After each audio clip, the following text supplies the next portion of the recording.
సామాజిక అస్త్రం number one number one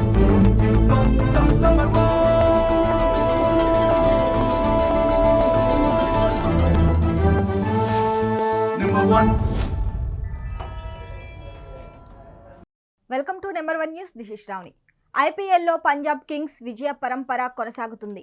bowling, బ్యాటింగ్లో విజృంభిస్తుంది. ఓపెనర్ ప్రభ్ సిమ్రాన్ సింగ్ 34 బంతుల్లో 69 పరుగులు, కెప్టెన్ శ్రేయస్ అయ్యర్ 30 బంతుల్లో 52 పరుగుల మెరుపు అర్ధ సెంచరీలతో మంగళవారం లక్నో సూపర్ జైంట్స్ తో జరిగిన మ్యాచ్ లో పంజాబ్ 8 వికెట్ల తేడాతో గెలిచింది. పంజాబ్ ది వరుసగా రెండో విజయం. ముందుగా బ్యాటింగ్ కు దిగిన లక్నో 20 ఓవర్లలో 7 వికెట్లకు 171 పరుగులు చేసింది.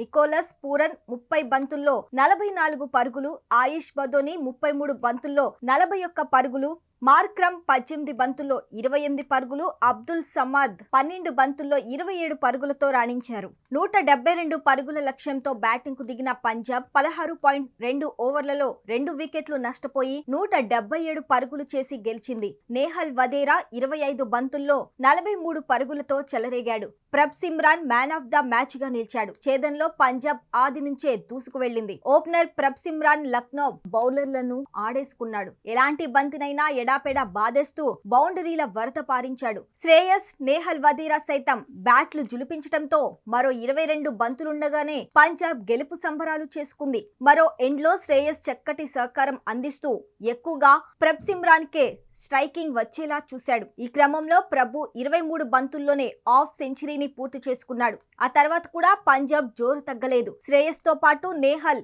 ఎదురుదాడికి దిగాడు. శ్రేయస్ సిక్సర్ తో మ్యాచ్ ను ముగించాడు. టాస్ ఓడి బ్యాటింగ్ కు దిగిన లక్నో ఇన్నింగ్స్ పేలవంగా ఆరంభమైంది. పంజాబ్ బౌలర్లు పకడ్బందీ బంతులకు 35 పరుగులకే 3 వికెట్లను కోల్పోయింది.